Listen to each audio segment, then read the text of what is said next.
First, I had obviously it was a great weekend for the Mountaineers. Um, Big win and had a lot of recruits there, which was really nice, and a lot of neat comments from them for those that were here for the first time in Morgantown. Now we got a big challenge this week on the road. Kansas has got a really talented team. Have had an open week, so they've got 2 weeks to prepare.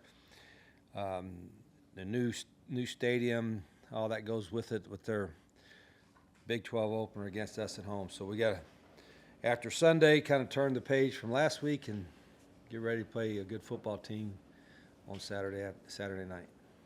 Rich, the run game was much more productive this past Saturday than the week before. So does all that credit go to Ty Edwards? Was your offensive line better? What was your analysis when you looked at the run game? Ty helped. He ran hard and he's a big guy, ran physical. I thought we played pretty solidly up front. There was, we executed a little bit better in some of the run game. We thought we'd really be outnumbered, and we were at times, but Ty broke a few tackles. I thought Clay Ash ran pretty well as well. So I think it was a combination of all that. Ty actually mentioned that he has to conquer anxiety and deals with anxiety while playing. Obviously, he had a great game and got over that. Were you aware that he deals with that at all? No, they probably all have some form of anxiety. He spoke openly about it. So do I, Yeah. But I think he's. We've got people to help with that, but I think Ty is still getting in shape.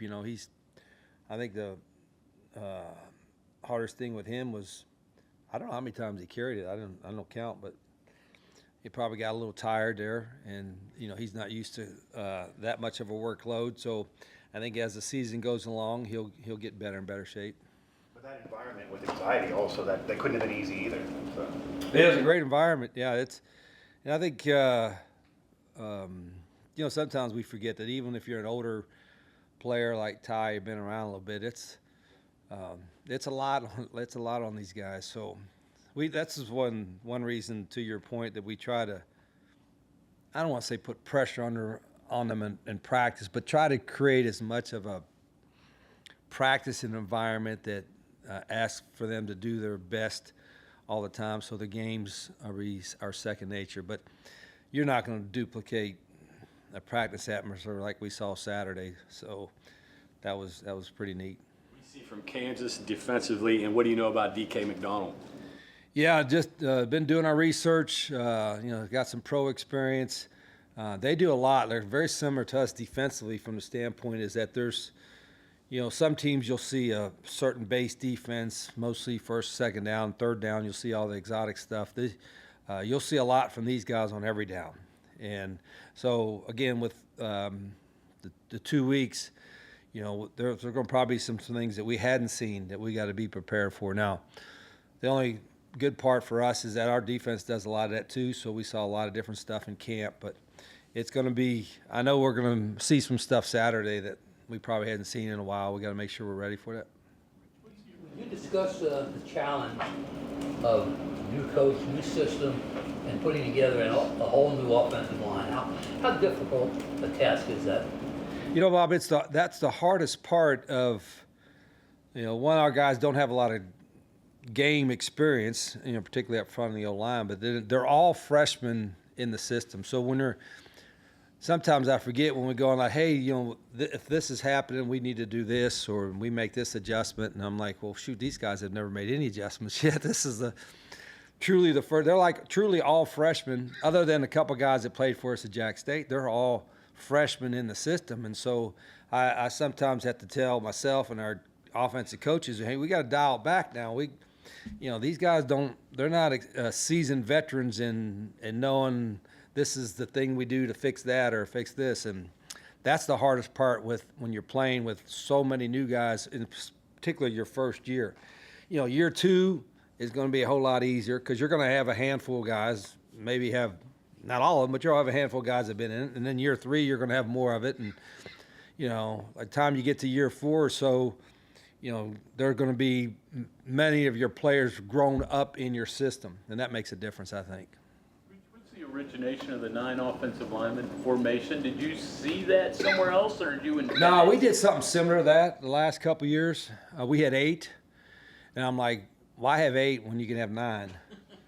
You know, and if one of the big fellas could run it, I'd have 10.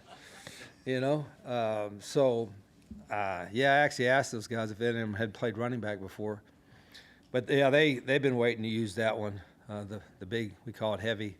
They like the heavy stuff. Can you even catch? Can you swing somebody out? Yeah, we're asking those questions too. You know, we want to. I don't know if how much we'll expand the heavy package, but it was key for us, I think, a couple times.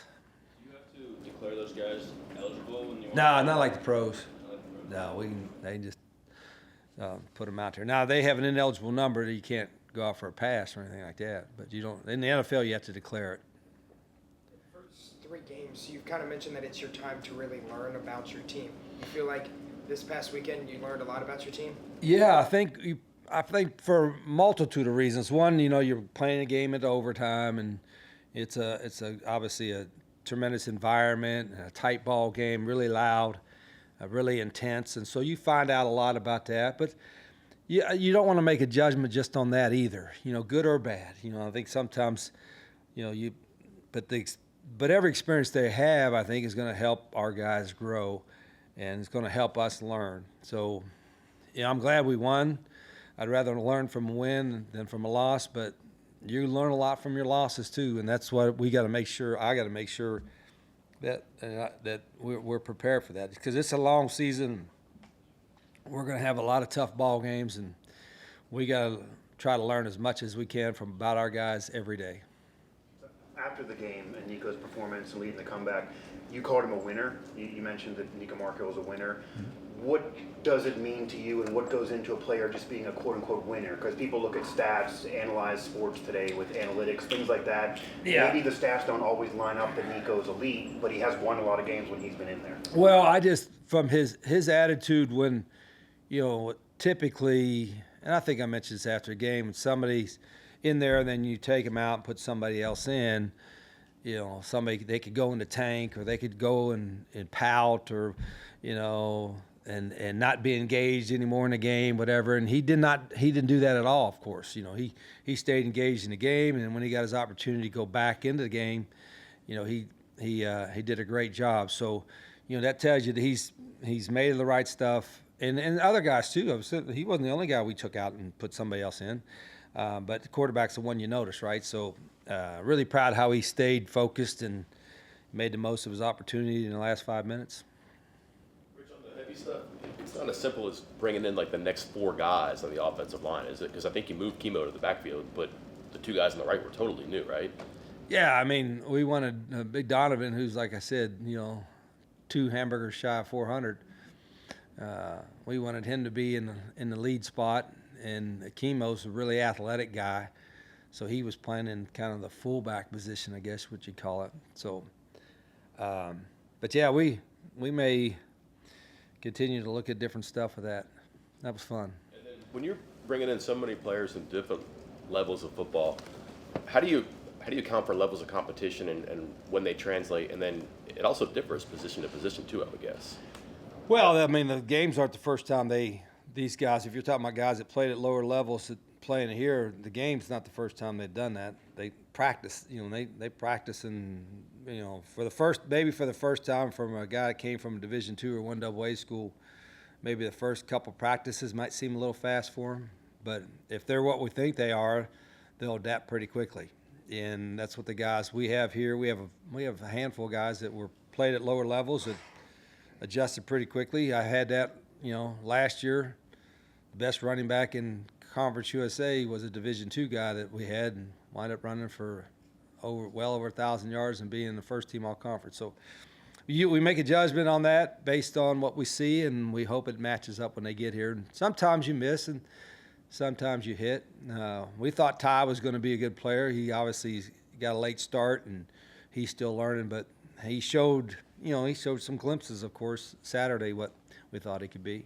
How were you Tight ends made some big contributions late in the game and in overtime. Yeah. Were you holding a couple of those, like the down No, the tracks I don't- route, or was no. it? No, I don't hold anything. Are you kidding me? Sometimes it doesn't, pop up in my mind that quickly. But Grayson is like Grayson Barnes. He's kind of more. Oh, I don't say more. He's kind of hybrid wide receiver, tight end. Our tight ends aren't the biggest guys, but they're all really athletic and they all can run, and so that's why we play that 11 personnel, 80% of the time. And Grayson played really well. He's got great ball skills. And he's a tough blocker, too. And we ask a lot of our tight ends. How were you on first down? Was there improvement from the Ohio U game to the Pitt game? I don't know what our percentage was. You guys know, I'm not a big stat guy, but I didn't even realize we had 28 first downs. That seemed, 25 is always the mark. I didn't realize overtime. I guess we got a couple. So I didn't realize we were at that many. So we must have been better at getting on our first down plays to continue. And I think we played 90, and the other stat was 90, I think it was 97 plays we played on offense, which to me is, if you get to 100 snaps, you're having some tempo. And even with all the unfortunate injuries that they had, multiple times during the game, you still had, some, isn't that remarkable? They still had some tempo when you got to play 97 plays. Maybe that's why there were so many injuries. They had to play 97 plays. Were you confident Jamori is playing this week? Jamori Robinson, you'll see him in action this weekend. I know he's excited. He's been waiting a long time. What does he bring to the table, Rich? Well, we knew when we signed, he's an athletic guy. He's got all the physical skills that you want. And we got to remember, he's like a freshman. This is his very first game and all that. And he's got to play within the system. But I'm sure he'll have a big week this week getting ready. Rich, what do you think of I don't think anybody's asked you this, but what do you think of the one transfer portal window, 10 days? Is that what you wanted? Yeah, I think it is a much better improvement. I think the portal, the two windows was too many, and then the length of the windows was too much, and it was really all coaches would, I think most of the coaches would tell you it was just crazy time. So I think shortening it, and it's getting closer to like the NFL free agent time period. I've always said this: as many rules that we could follow that kind of follow what the NFL does, because they're the most professional or best professional organization there is, and they've got a bunch of rules, and that's how they're so competitive every year. We need to follow that. And I think going to the one transfer portal window and concentrating that then is, that's not the only time you can sign them, but that's the only time you can get in, to me is going to make it a whole lot better from an organizational standpoint. What can you say about your defense? They put pressure on Eli Holstein. You kind of saw a different. Our Eli defense Holstein. from the start kept us in the game, with some turnovers and some stops against a pretty talented team, a pretty talented quarterback who can make a lot of throws, and we got enough pressure on them and it got them in some third and long situations, which is always good to have. So I thought our guys played really active, and we were down a couple guys too. We got the one targeting, and Chase was out, and so I love the way they battled. Speaking of Chase injuries, what's his status on those that missed, and Yeah, any new ones? Jacob Barrick is probably the new one we got concerned with. He got an ankle right there on toward the end of the game. Chase, we were hoping for him to be back. Preston Fox got hurt during the game, and he's kind of day-to-day right now. We'll wait and see what his situation is. You got some about Katzer. Yeah, Katzer is, I don't know if he'll be back yet total. We'll see what happens this week. What do you know about Daniels at Kansas? What does he do well? Yeah, he can run. He's really, you look at him, he's a well-built, strong-looking player, breaks a lot of tackles. You hate going against mobile quarterbacks like that. That's got experience. I mean, you could have the perfect defense call, and you got a guy right on him, and he shakes somebody or makes somebody miss and runs for a first down or extends a play, makes a big play. And so, that's the biggest concern you have when you play an athletic guy like that, is that you might have everything lined up right, but he makes a play and makes you look silly. So we got to be ready. He's more athletic than Holstein, but what can you take? Can you take anything from the performance against? I get, it is because he's so different than Holstein from the movement part and some of the stuff that they'll do with him, that it's not really apples and apples with that. Does Kansas have a little bit of a different offensive identity this year, given they don't have Devin Neal? I don't think so. No, they're still. I mean, they're very multiple offensively as well. I mean, they'll have some unbalanced stuff and some different stuff that we don't see. And again, the key for us is to be able to adjust early, because there'll be some stuff early in the game that they have not done this year or even last year because they have time to do it. So we've got to be really I think one of the key words is always going to be discipline, but we got to have great eye discipline, fundamental discipline, particularly in the early part of the game this weekend. What do you think of Leipold's offense through the years and different coordinators? What do I think of Yeah, it? it just looks like you're kind of an engineer. Yeah, he's, Lance is, kind of came up, we kind of came up the same way through the bus leagues, small schools, and sometimes it's like being a high school coach. You got to do what you could do and be a little bit more creative in ways. And he's always been creative in the way some of the stuff they've done offensively. And he's won. I mean, he's won everywhere he's been. At some places that it's something to win at a place that always wins, or win at a place that doesn't always win. And he's won at places that didn't always win, and that's what's really impressive. What's the preparation like for a quarterback like him, or like Pat White if those that had to go against him, when you can do everything right and they can still beat you? Yeah, you hope you have somebody that can emulate that on your team and on your scout squad or something like that. I know some teams have put like a running back or receiver back there and instead of a real quarterback, just so they get a feel for it. And we'll do some different stuff this week to prepare for it.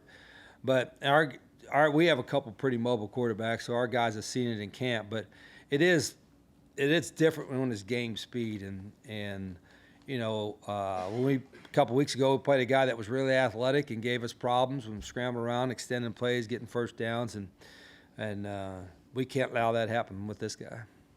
Rich, coaches like routine, but now you're traveling first time on a plane with the team, place you haven't been. Yeah. Anxiety for you with that, just getting out of the comfort No, zone? heck, we or- got so many people to organize, that fix it.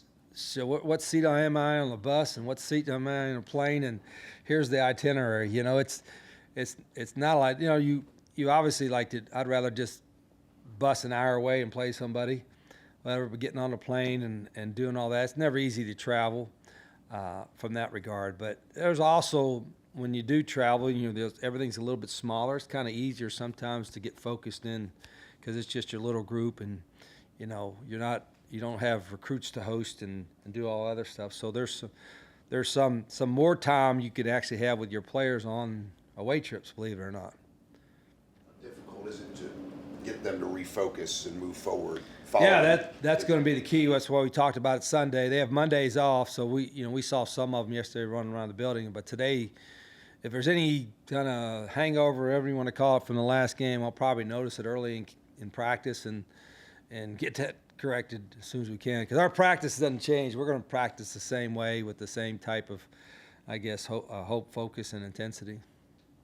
Coach, in the last 2 games, you've gotten 4 picks on defense, but you guys haven't got any points off of that. Just trying to maximize those opportunities whenever you do get the turnover on offense. What do you need to do against a team like Kansas that they can score at any will? Well, hell, it doesn't matter whether you get the ball by a turnover or a punt, whatever. You want to, the turnovers, if you get great field positions, you better score, right? But it's not like you're trying any harder after a turnover than you do after a change of possession. It's just the whole key is to try to execute the best you can. Rich, you said Preston was obviously banged up, so he didn't return punts or kickoffs. Why'd you go to Bowie and Gallagher in those positions to fill in for him? What did you see from them? Why wouldn't I? Well, no, I'm just saying, what did you see from them? What makes them such good returners and put them? Oh, they're all well. The first thing to do if you're to be a punt returner or a kick returner is be able to catch it. You know, I always tell the punt returner, I said, catch it and get a first down. You know, that means just get vertical for 10 yards. But our guys, again, not gonna lie, they've since camp started, they've caught the ball really well. They've caught the ball well. Kickoffs, of course, and caught the ball well on punts. And Rodney's got great ball skills. We trust him with all the returns and catches. And Preston's really good too. He's been phenomenal with our punt catches. So the first thing is trust the guys that can catch it, and then if they can make somebody miss, that's great. But we want to make sure we can catch the ball. According to what their notes, I guess their D-line is where the experience is. What do you see from their D-line? Yeah, really athletic up front. And their interior D-line we've been really impressive. Really been impressed with how active they are, athletic they are up front, and so that's a big concern for us, that we got to be able to handle their interior D-line because they can move. Okay, thank you, Coach. Okay.